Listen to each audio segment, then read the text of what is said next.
ఓం శ్రీమాత్రే నమః. నేను మీ ఎస్విఎన్ శర్మ. మన జ్యోతిష్య శాస్త్రంలో నవగ్రహాల గురించి చర్చ వచ్చినప్పుడు అందరినీ ఒక రకమైన భయానికి, ఆందోళనకు గురి చేసే పేరు శనీశ్వరుడు. శని అంటే ఏదో కీడు జరుగుతుందని, జీవితం అతలాకుతలం అయిపోతుందని చాలామంది భ్రమపడుతుంటారు. కానీ వాస్తవానికి శని భగవానుడు ఒక కఠినమైన క్రమశిక్షణ గల గురువు. ఆయన మనల్ని కేవలం శిక్షించేవాడు మాత్రమే కాదు, మనం చేసిన గత కర్మలను బట్టి మనల్ని సంస్కరించి జీవితంలో సరైన మార్గంలో పెట్టే నిష్పాక్షికమైన న్యాయమూర్తి. శని అంటే మందగమనుడు, అంటే చాలా నెమ్మదిగా కదిలే గ్రహం. ఒక్కో రాశిలో 2.5 ఏళ్ల పాటు ఉండే శని మనకు ఇచ్చేది కేవలం కష్టాలు మాత్రమే కాదు, జీవితాంతం గుర్తుండిపోయే గొప్ప అనుభవాలను ఇస్తాడు. ఆయన మనలోని సోమరితనాన్ని వదిలించి కష్టపడే తత్వాన్ని నేర్పుతాడు. మనిషిలో ఉన్న అహంకారాన్ని తుడిచివేసి వినయాన్ని ప్రసాదిస్తాడు. అందుకే శని ప్రభావం మొదలైనప్పుడు మన జీవితంలో అనవసరమైన బంధాలు విడిపోతాయి. మనల్ని నమ్మించి మోసం చేసేవారు ఎవరో, మనల్ని నిజంగా ప్రేమించేవారు ఎవరో ఆయన మనకు కళ్ళకు కట్టినట్లు చూపిస్తారు. ప్రతి ఒక్కరి జీవితంలో శని ప్రభావం వేర్వేరు రూపాల్లో కనిపిస్తూ ఉంటుంది. అందులో ప్రధానంగా చెప్పుకోదగినవి ఏలినాటి శని, అష్టమ శని, అర్ధాష్టమ శని మరియు కంటక శని. ఏలినాటి శని అంటే మీ జన్మ రాశికి ముందు రాశి, మీ స్వంత రాశి మరియు మీ తర్వాత రాశిలో శని సంచరించే ఆ 7.5 ఏళ్ల కాలం. ఇది మనిషికి సంపూర్ణమైన జీవిత పాఠాలను నేర్పుతుంది. ఇక అష్టమ శని అంటే మీ రాశి నుండి 8వ ఇంట్లో శని సంచరించడం. ఇది కొంచెం కఠినమైన కాలం అని చెప్పాలి. ఎందుకంటే ఈ సమయంలో ఆరోగ్య విషయాల్లో, ప్రయాణాల్లో మరియు ఆర్థిక లావాదేవీల్లో చాలా అప్రమత్తంగా ఉండాలి. అదేవిధంగా మీ రాశి నుండి 4వ ఇంట్లో శని ఉన్నప్పుడు దాని అర్ధాష్టమ శని అంటారు. 4వ ఇల్లు అంటే సుఖమయ జీవితం ఉండే స్థానం. కాబట్టి ఇక్కడికి శని వచ్చినప్పుడు కుటుంబ వాతావరణంలో చిన్నపాటి ఒడిదొడుకులు, మనశ్శాంతి తగ్గడం వంటివి జరుగుతుంటాయి. ఇకపోతే కంటక శని గురించి మనం చాలా క్షుణ్ణంగా అర్థం చేసుకోవాలి. కంటకం అంటే ముళ్ళు అని అర్థం.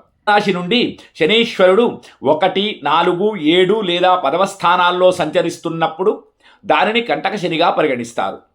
మనం నడిచే దారిలో ముళ్ళు ఉంటే ఎంత జాగ్రత్తగా అడుగులు వేస్తామో, ఈ కంటక శని కాలంలో కూడా మన నిర్ణయాల విషయంలో అంతటి నిశితమైన జాగ్రత్త అవసరం. ఇక్కడ ఒక ముఖ్యమైన విషయం మనం గమనించాలి. చాలామందికి ఒక సందేహం వస్తుంది. జ్యోతిషి శాస్త్రంలో 1, 4, 7, 10 స్థానాలను కేంద్ర స్థానాలని, అవి చాలా బలమైనవని చెబుతారు కదా, మరి ఆ స్థానాలను కంటక శని అని ఎందుకంటారు? ఇక్కడే మనం జన్మజాతకానికి, గోచార జాతకానికి ఉన్నటువంటి వ్యత్యాసాన్ని అర్థం చేసుకోవాలి. కేంద్ర స్థానాలు అనేవి మనం పుట్టినప్పుడు ఉండే జాతక చక్రం గురించి చెబుతాయి. మీరు పుట్టిన సమయంలో శని ఆ స్థానాలలో బలపడి ఉంటే అది మీ జీవితానికి ఒక గొప్ప పునాది లాంటిది. కానీ కంటక శని అనేది గోచారం గురించి, అంటే ప్రస్తుతం సంచరిస్తున్న శని మీ రాశి నుండి ఆ స్థానాలకు వచ్చినప్పుడు ఆ 2.5 ఏళ్ల పాటు మిమ్మల్ని ఒక పరీక్షకు గురి చేస్తాడు. కేంద్ర స్థానాలు మన జీవిత గమనాన్ని నిర్ణయించే కీలక స్థానాలు కాబట్టి శని అక్కడికి వచ్చినప్పుడు మనల్ని క్రమశిక్షణలో పెట్టడానికి కొన్ని ఆటంకాలు కలిగిస్తాడు. అంటే ఒకే స్థానాలు జాతకంలో ఉంటే యోగాన్ని ఇస్తాయి, అదే గోచారంలో వస్తే మనల్ని సరిదిద్దడానికి కంటకంలా పనిచేస్తాయి. అయితే శని ఎప్పుడూ ఇబ్బందులే ఇస్తాడనుకోవడం పొరపాటు. శని భగవానుడు ఇచ్చే రాజయోగం చాలా స్థిరంగా, అద్భుతంగా ఉంటుంది. మీ జాతకంలో శని 1, 4, 7, 10వ స్థానాల్లో ఉండి అది గనక తన సొంత ఇల్లు అయిన మకరం, కుంభం లేదా ఉచ్చస్థితి పొందే తులారాశిలో ఉన్నట్లయితే అక్కడ శశమహాపురుష యోగం కలుగుతుంది. ఇలాంటి జాతకులు సమాజంలో అత్యున్నత స్థాయికి చేరుకుంటారు. వేల మందికి ఉపాధి కల్పించే నాయకులుగా, పారిశ్రామికవేత్తలుగా ఎదుగుతారు. అలాగే 19 ఏళ్ల శనిమహర్దశలో శని గనక యోగకారకుడైతే రియల్ ఎస్టేట్, ఇనుము, నూనె, గనులు మరియు రాజకీయ రంగాల్లో తిరుగులేని విజయాన్ని మరియు అపారమైనటువంటి సంపదను ప్రసాదిస్తాడు. శని కరుణిస్తే ఒక సామాన్యుడు కూడా అసామాన్యుడిలో మారిపోతాడు.